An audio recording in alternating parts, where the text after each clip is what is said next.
बिस्मिल्लाहिर्रहमानिर्रहीम। अस्सलाम वालेकुम जी, कैसे हैं सब? ठीक हैं, उम्मीद करता हूँ आप बिल्कुल खैर खैरियत से होंगे।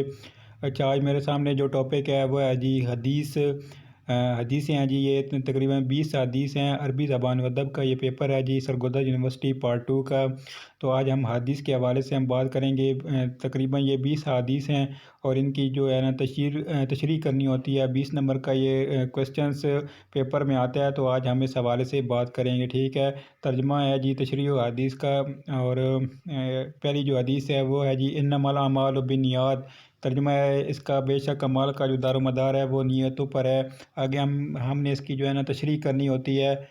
तो तशरीह देखते हैं जी। नीयत से क्या मुराद है? नीयत से मुराद वो मकसद, ख्वाहिश और असल मुद्दा है जिसकी तकमील के लिए कोई काम करने का इरादा और कसद किया जाता है। ये ख्वाहिश और मकसद किसी भी अमल की बुनियाद होते हैं। अगर नीयत नेक और अमल सालेह होगा तो इंसान को इसका अजर मिलेगा, और अगर नीयत व अमाल फासिद हो तो इंसान को इसकी सज़ा मिलेगी। अल्लाह ताला के यहाँ ना तो ज़ाहिरी अमाल का वज़न किया जाता है और ना मालूम अता की कोई अहमियत है। ये कैफियत पोशीदा होती है और इसका तल्लुक़ दिल से होता है। फौरी तौर पर हर किसी के अमल को देखकर इसका अंदाज़ा लगाना मुश्किल होता है। अलबत्ता अल्लाह ताला तो दिलों के भेद जानता है और इससे छुपाया नहीं जा सकता। इसकी दो हालतें हैं, एक पहली हालत है इखलास है, दूसरी रियाकारी है। मसलन एक आदमी नमाज़ पढ़ता है, रोज़ा रखता है, ज़कात देता है। अगर ये तमाम इबादत अल्लाह ताला की खुशनुदी के लिए करता है तो ये ऐन इबादत है। इस हालत का नाम इखलास है। बसूरत दीगर दिखावे, झूठी शोहरत और एहसान धरने के लिए करता है तो ये रियाकारी है, जिसके लिए कुरान और हदीस में सख्त वईद आई है और इसकी सख्त सज़ा है। आगे है जी रियाकारी की सज़ा।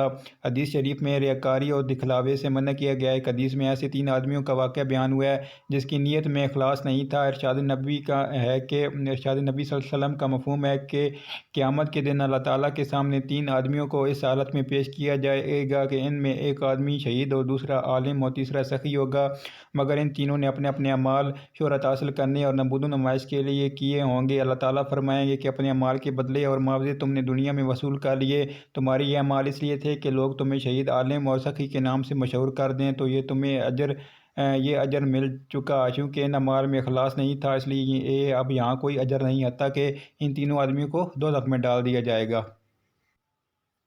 नीयत के बारे में जो इरशाद कुरानी है, सूरतुल हज में इरशाद होता है कि तर्जुमा में पढ़ूंगा जी। अल्लाह के यहाँ हरगिज़ ना इनके गोश्त पहुँचते हैं और ना इनके खून, बल्कि इसके यहाँ तुम्हारे दिल का तकवा पहुँचता है। इरशाद नबी सल्लल्लाहु अलैहि वसल्लम है कि बेशक अल्लाह ताला तुम्हारी सूरतों और तुम्हारे मालों को नहीं देखता, बल्कि वो तुम्हारे दिलों और अमाल को देखता है।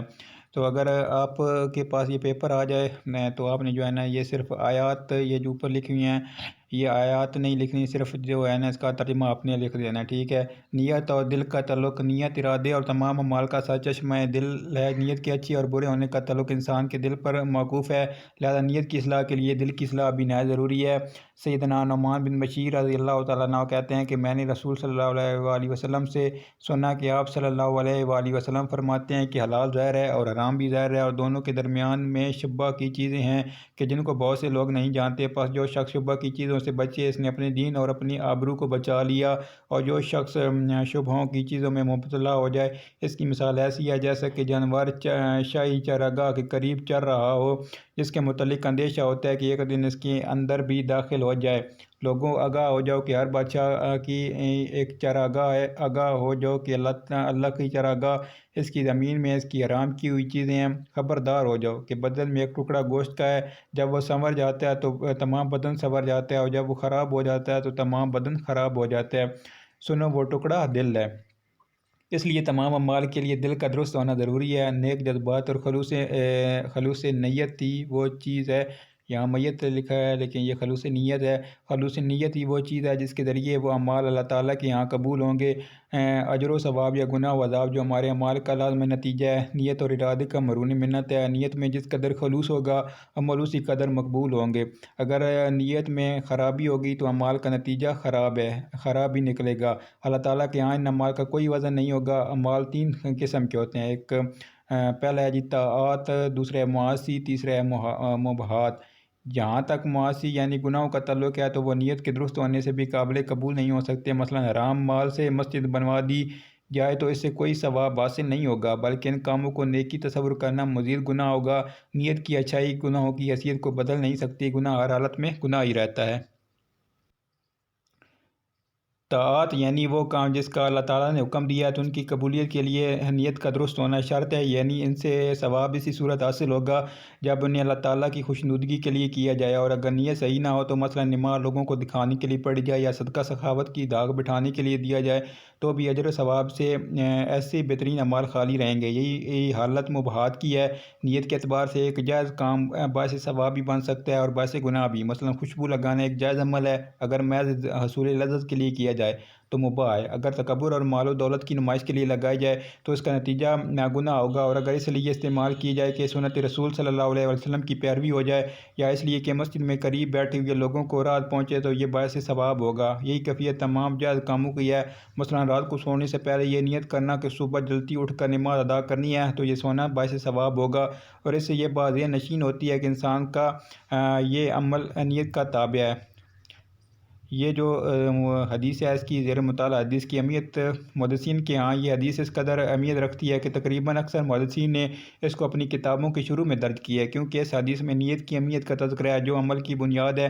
محدثین خود اپنے آپ کو اپنے شاگردوں اور حدیث کی کتابوں کا مطالعہ کہنے والوں کا یہ تنبیہ کرنا چاہتے ہیں کہ اگر یہ حدیث کا مطالعہ سے نیت نیک اور مقصود ثواب حاصل کرنا ہے تو یہ عمل نہایت اعلیٰ و عرفہ اور اگر نیت کسی دنیاوی کام کا حصول ہے تو مطالعہ حدیث سے آخرت کی زندگی کے لیے کچھ خیر و حاصل نہ ہو سکے گا۔ امام شافعی اس حدیث کو عہد علم کہا کرتے تھے کیونکہ نیت دل کی عبادت کا نام ہے اور عمل جسم کی عبادت ہے۔ امام احمد حنبل کہتے ہیں کہ یہ حدیث ایک تہائی اسلام کو اپنے اندر سموئی ہوئی ہے۔ تو یہ پہلی حدیث ہے جی، آگے حدیث نمبر 2 ہے، یہ بعد میں کریں گے جی۔